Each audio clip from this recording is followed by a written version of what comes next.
নতুন বছরের শুরুতেই ফের পাকিস্তানকে নিশানা করলেন বিদেশমন্ত্রী এস জয়শঙ্কর।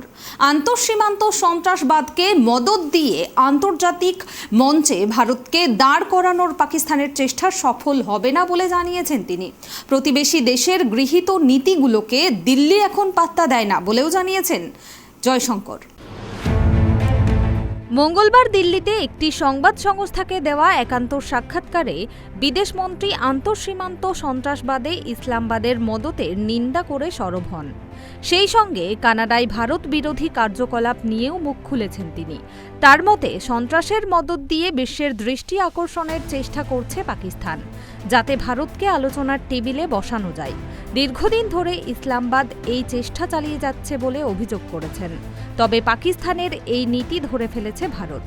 বিষয়টি অপ্রাসঙ্গিক করা হয়েছে বলেও জানিয়েছেন Jaishankar.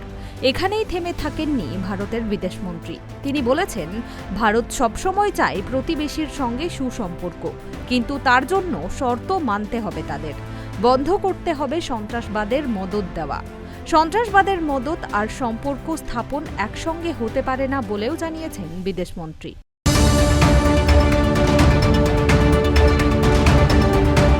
During the summit, look, I do not see a correlation there. No, I mean, getting everybody around on a G20 has nothing to do with the Khalistani issue in Canada. I mean, the Khalistani issue is not a new issue. The Khalistani issue has existed for decades. My Prime Minister and my book. but you're also an academic, you're also a diplomat. I do not, it's not for me to speculate on other Prime Ministers, but I will tell you the issue at heart.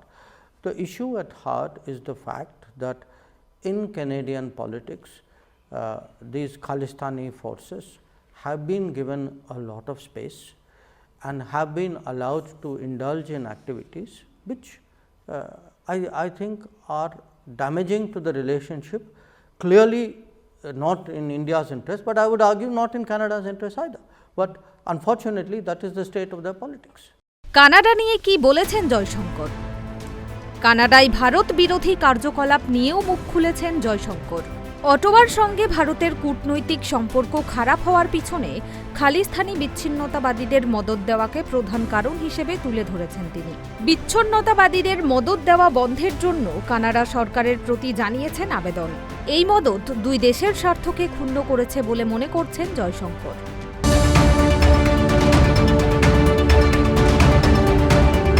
Answer that, because obviously as they say, it takes two hands to clap, but I pose the issue, and I pose the issue in this manner, that if you look at the last 75 plus years of our foreign policy,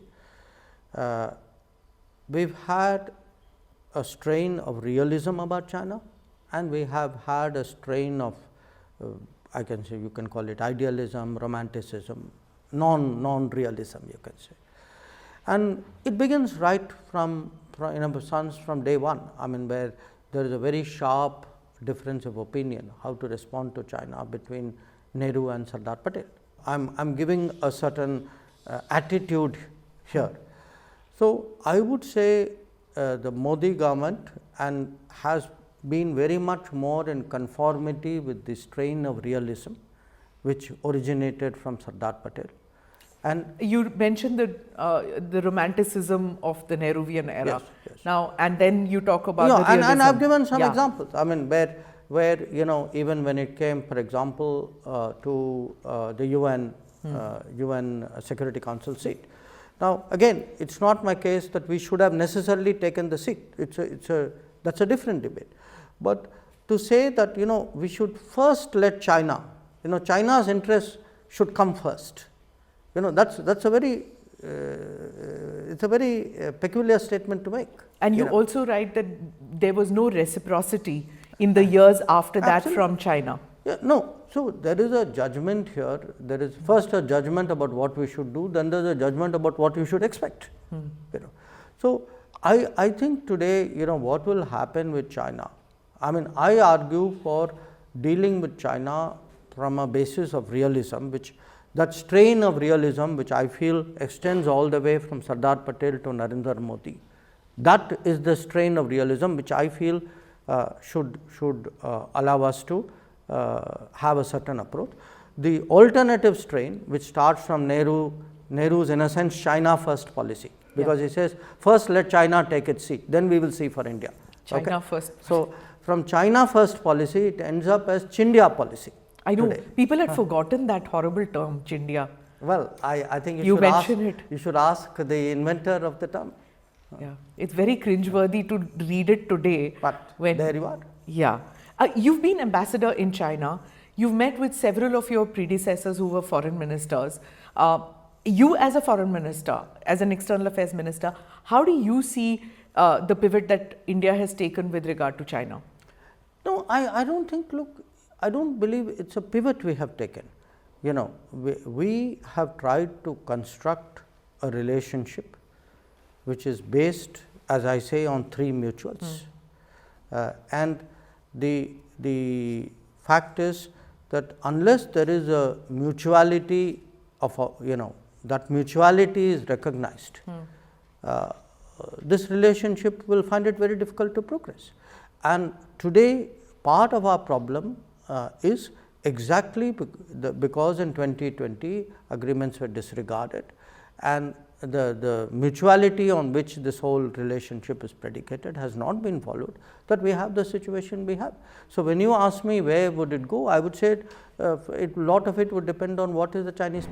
চীনের প্রতি ভারতের দৃষ্টিভঙ্গি। সংবাদ সংস্থাকে দেওয়া সাক্ষাৎকারে চীনের প্রসঙ্গও টেনে এনেছেন বিদেশমন্ত্রী। তার মতে দ্বিপাক্ষিক সম্পর্ক উন্নতির ক্ষেত্রে পারস্পরিক শ্রদ্ধার সংবেদনশীলতাকে মান্যতা দেওয়া প্রয়োজন। বেজিংয়ের তরফে এ ব্যাপারে খামতি আছে দাবি করেছেন তিনি। তিনি বলেন, চীনা আগ্রাসনের বিরুদ্ধে ভারত সবসময় সতর্ক। সেই সঙ্গে নেহরুর চীন ভারত চুক্তিরও সমালোচনা করেছেন জয়শঙ্কর। সীমান্তে চীনের কার্যকলাপে ভারত কখনো মাথা নোয়াবে না বলেও হুঁশিয়ারি দিয়েছেন তিনি।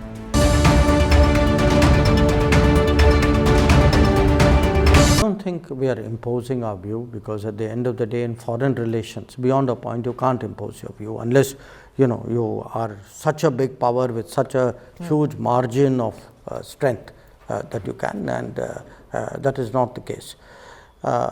I would certainly say today that if you look at the 200 odd countries, okay, if you say where is India today in their consciousness, in their awareness, I would say in the last 10 years we are very much deeper and stronger in that regard. If you say how many of them feel something has happened in India which is relevant to them, I would again say the answer is yes, those numbers have grown. We are seen as more relevant, we are more visible, we are seen as influencing many more outcomes. So, I mean, if you look at it today, many more leaders want to come to India. I mean, one of my big challenges as a foreign minister is really to explain why Prime Minister cannot visit every country in the world every year, because everybody wants. মোদির প্রশংসায় জয়শঙ্কর। একান্ত সাক্ষাৎকারে প্রধানমন্ত্রী নরেন্দ্র মোদিরও প্রশংসা করেছেন জয়শঙ্কর। বিশ্বে মোদির জনপ্রিয়তা বৃদ্ধি পেয়েছে বলে মনে করছেন তিনি। বিশ্বের অধিকাংশ নেতা একাধিক বিষয়ে মোদির উপরে আস্থা জ্ঞাপন করেছে বলেও দাবি করেছেন তিনি। Certainly say today, look, when we say Vishwamitra, just look, I give you the example. Vishwamitra feels nice. Vishwaguru seems threatening to many. I have used the word Vishwamitra, and to me, if you want to, one example of that is the G20. That at the G20, look, go back and look at it. 24 hours, not even 12 hours before the G20 declaration was finalized, there were people publicly predicting that we will fail. Okay, now I know some part of it was politically driven, put that aside. But the general expectation was, relations today are so polarized on the Ukraine issue. If the concerns of the global south have become so strong and yet being contested in a way or not being recognized duly by others. So, there was a north-south divide, there was a east-west polarization, different countries were pulling in different directions, and yet the fact was eventually we got everybody to come to the table. And I accept, when they all came to the table, they deserve credit. But finally, the truth is they came to the table because everybody ultimately had a relationship with India. The other 19 countries said, yes, this matters for India, this is something which is right. So because the fact is everybody made a compromise. Bharat নিয়ে বিতর্কের জবাব। গত বছর September মাসে G20 শীর্ষ বৈঠকে India নামের পরিবর্তে ভারত শব্দটি ব্যবহার করা হয়েছিল। এ নিয়ে তৈরি হয় বিতর্ক, নিন্দা করে সরব হয়েছিলেন বিরোধীরা। এ নিয়েও মুখ খুলেছিলেন বিদেশমন্ত্রী। তার মতে ভারত শুধু একটি সাংস্কৃতিক সভ্যতাগত অর্থই নয়, একটি নির্দিষ্ট আত্মবিশ্বাস এবং পরিচয়ও রয়েছে। Bureau report, tribe TV.